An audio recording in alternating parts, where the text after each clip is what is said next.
Hello hello, bienvenue dans mon atelier. Aujourd'hui nous allons réaliser ensemble une carte à glissière.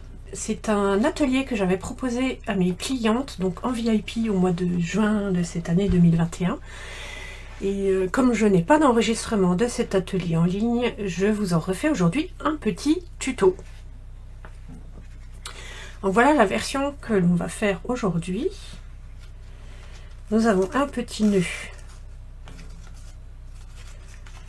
qui ferme cette carte à glissière.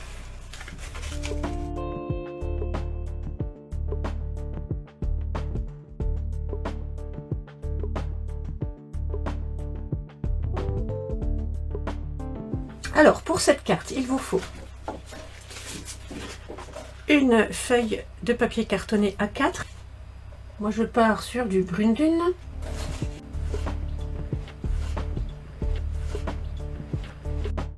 Votre massicot, et nous allons couper ce papier A4 donc au format paysage à 14,5.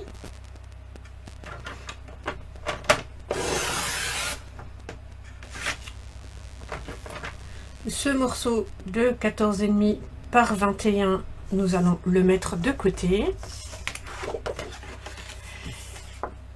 Le deuxième papier, on va le retailler aussi à 14,5.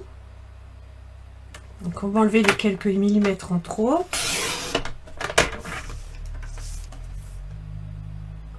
Et dans l'autre sens, on va couper à 20 cm.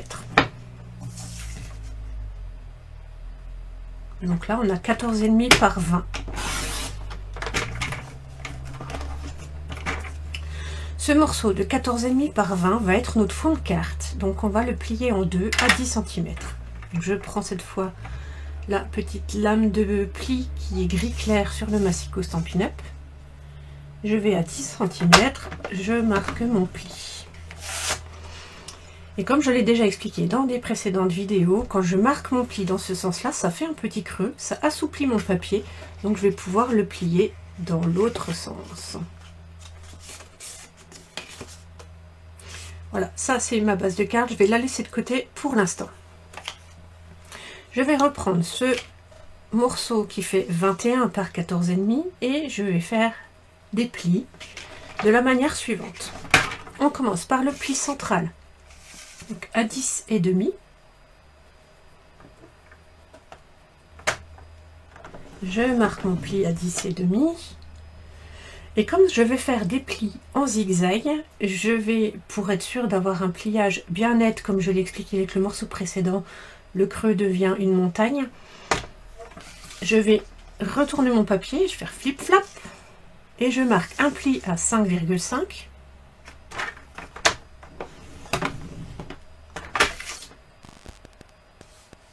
Je le retourne à 180 et je refais 5,5.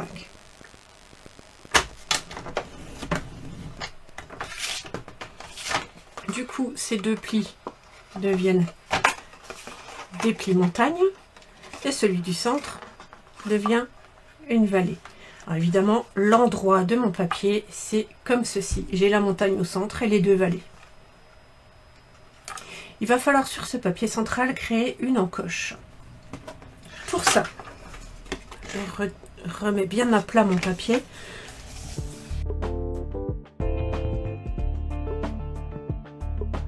Je vais me positionner à 10,4, donc je me mets à 1 mm à gauche de mon pli central, 10,4. Je prends ma lame de coupe, donc l'outil le plus foncé. Je me positionne à 2,5 cm, ici sur ma réglette, à 2,5. Et je vais couper jusqu'à 12 cm. À 12, je m'arrête, je soulève, je me décale de 2 mm, donc je vais à 10,6 cm et je refais la même chose. Donc là, comme mon outil est déjà à 12, je reste là et je monte jusqu'à 2,5.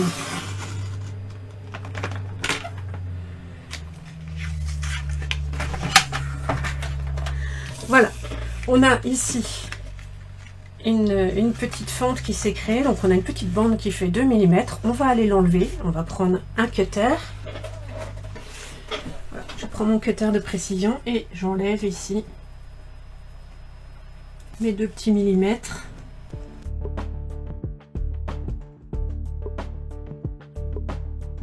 Voilà pour la partie intérieure. Je vais continuer en préparant la pancarte centrale qui va sortir de cette glissière. Donc pour ça, vous aurez besoin d'un morceau qui fait 9 par 10 et demi. Donc une chute pourrait vous suffire.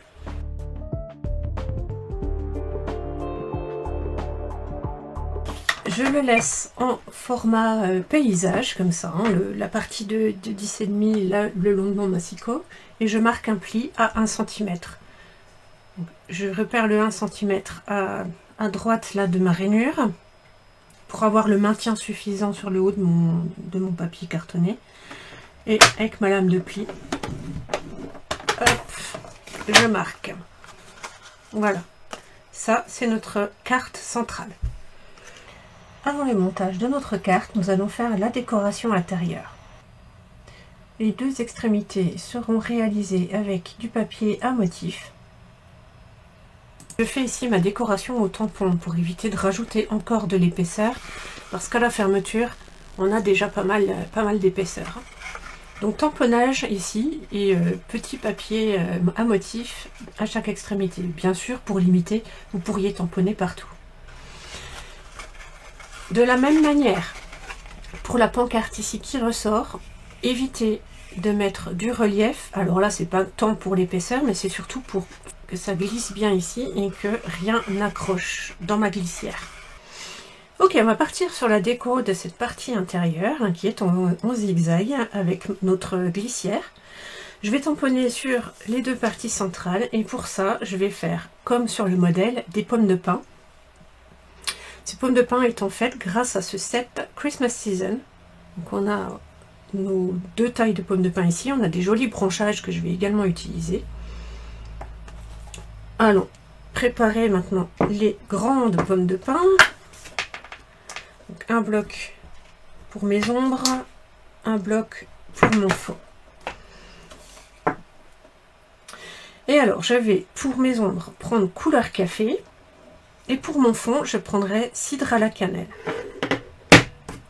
Je commence par mes ombres pour me repérer plus facilement pour la suite.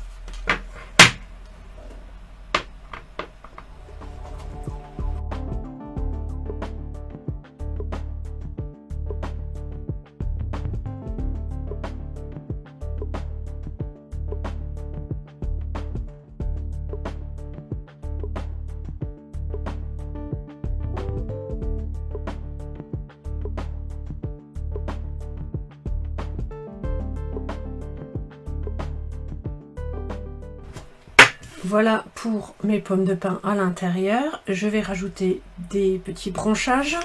Je vais ranger ça.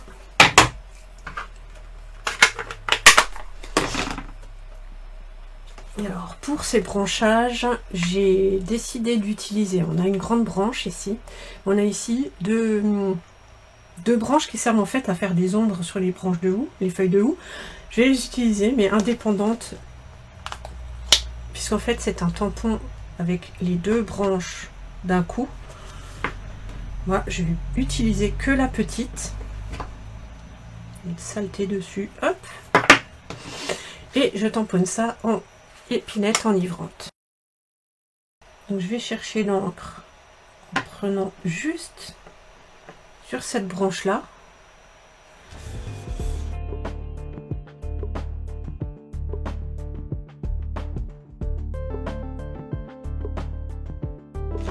Et vous voyez ici, j'ai légèrement débordé, mais ça ne va pas poser souci, puisqu'ici, je vais aller coller du papier motif.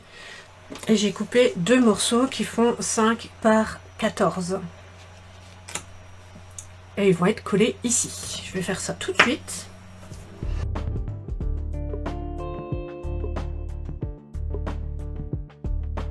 On va décorer maintenant le panneau central qui passe dans notre glissière. Donc là, comme j'expliquais, il faut pas de relief, donc soit vous prenez uniquement un papier motif et vous ne rajoutez rien d'autre, ou vous prenez, comme moi, des tamponnages. Donc je reste sur cette collection Christmas Season.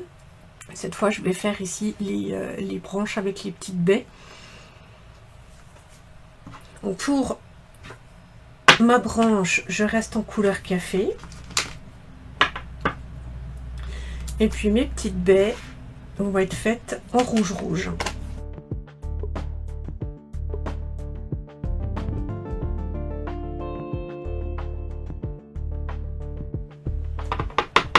Alors pour tamponner ces baies, vous voyez, il y a ici sur le haut une petite grappe de 3. Donc vous devez les garder en haut, regardez légèrement vers la gauche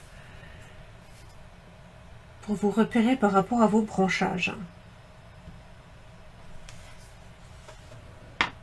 Je reprends mes petites branches ici, mes petites branches d'ombre, mon épinette enivrante et je rajoute les petits branchages.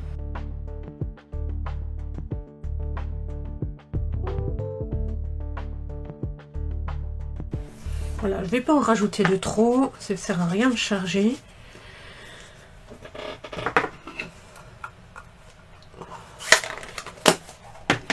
Alors, par contre, ce set de tampons ne comporte aucun message, il n'y a aucun texte, donc je vais récupérer un texte d'un autre set de tampons. Mais c'est quand même un petit message ici. Et pour ça, je prends le set pain d'épices glacées. Et je vais prendre le Joyeuse Fête qui est ici.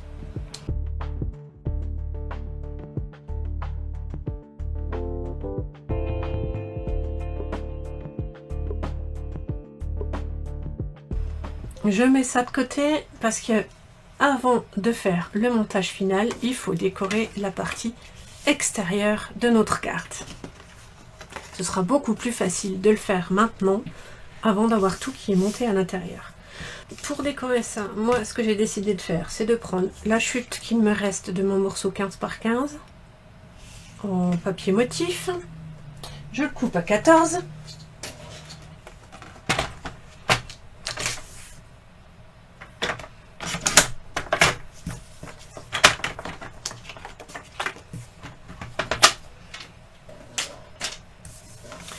Je vais prendre du ruban. Alors pour ça, j'ai choisi de prendre le ruban métallique qui se trouve au mini catalogue de juillet à décembre 2021. Voilà, il a un superbe reflet doré. Ça va faire très Noël. Je fais à l'œil, grosso modo, de quoi avoir suffisamment de marge pour pouvoir faire un nœud avant de le retailler comme il faut. Je prends donc le double.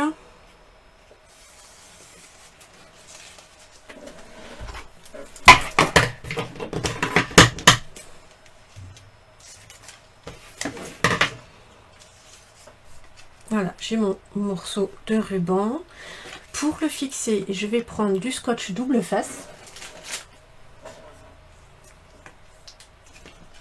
Je vais en mettre, donc je vais partir à peu près à la moitié ici. Enfin, sur le milieu de ma carte, je pars à peu près à la moitié, inutile d'en mettre jusque là. Et puis, je vais faire le tour jusqu'à la moitié derrière. Voilà, mon scotch fait le tour comme ça. Je vais enlever la pellicule sur l'avant. Je repère le milieu et ça, je vais aller le coller ici.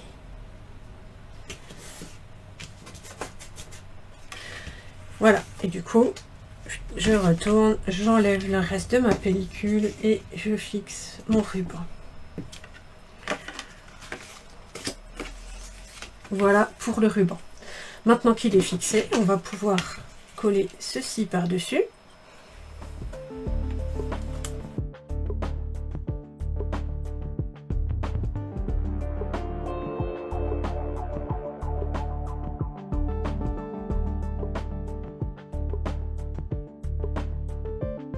Voilà, pour terminer la décoration de l'avant de ma carte, je vais découper 2 pommes de pin, une grande et une petite, que je vais mettre ici sur l'avant de ma carte.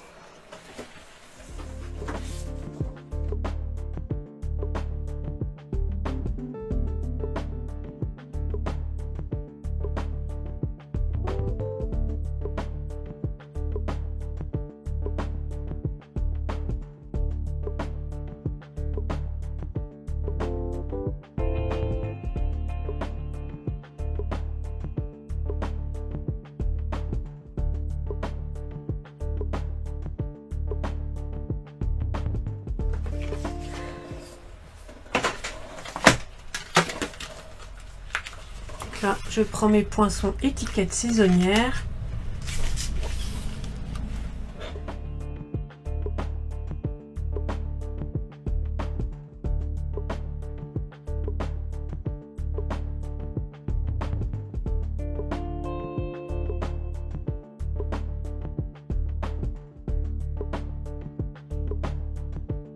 Voilà, j'ai mes 2 découpes. Avant de les poser, je vais quand même voir comment je les positionne. Ce sera comme ça. Et puis ici, je vais tamponner sur le fond de ma carte 2 petits branchages. Donc je reprends ce fameux tampon avec les ombres de mon hou. Je prends épinette enivrante et cette fois, je vais tamponner la grande branche sur les 2.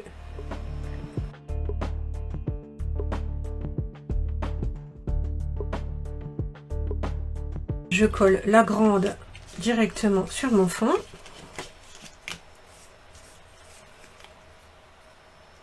Donc à cheval hein, sur l'ensemble des éléments. Et la petite va être collée en relief. Donc je prends mes mousses Stampin' Dimensionals.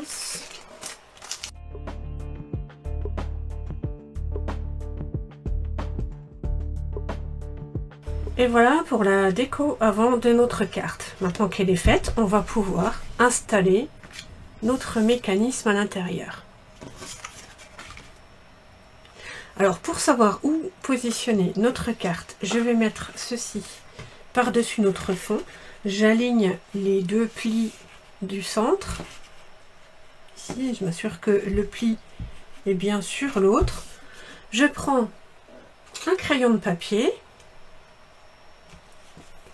et je vais tracer ici une ligne pour savoir à quel niveau je dois coller ma languette. Cette languette ici de 1 cm va être collée sur la partie gauche de notre fond de carte. Donc j'en colle l'arrière. Je vais me mettre à ras du pli central sur la partie gauche de ma carte et puis je repère ici les marques que je me suis faites pour être sûr d'être bien au niveau de ma fente. On a les marques ici et là. Je me mets bien entre les deux. Il y a une petite marge de 1 ou 2 mm de chaque côté. Je m'assure que ça ferme bien, qu'il n'y ait pas une épaisseur qui pose problème. Et une fois que ceci est positionné, on reprend notre mécanisme central, on fait passer la petite carte dans la fente et on va coller chacune de ces 2 parties, donc en dessous de notre papier motif.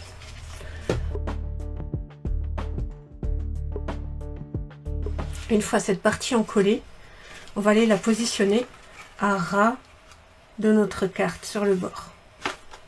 Ici, à ras, bien droit.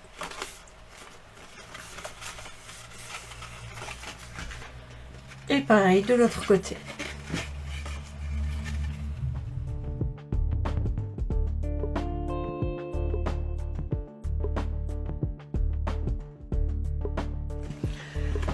Quand votre carte est à plat, ceci doit être légèrement surélevé.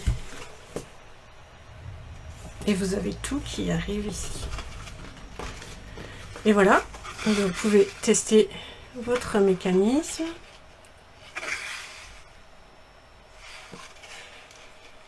Voilà, donc ça permet de faire les messages surprises, je trouve ça super sympa. Il vous reste plus qu'à faire un joli nœud. Alors là, pour moi, c'est toute une aventure, je ne suis pas une spécialiste des nœuds. Et après, votre carte est terminée.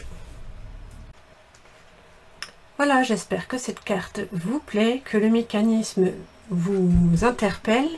Je serais ravie de voir vos interprétations, ce que vous en faites. Pour cela, je vous invite à venir sur le groupe Katsu Atelier Créatif sur Facebook. Je serais ravie de vous y retrouver. Et puis, si vous n'avez pas de démonstratrice, je peux vous guider dans votre parcours créatif. Vous êtes les bienvenus dans mon univers. En attendant, je vous dis bon scrap et je vous dis à tout bientôt. Ciao, ciao!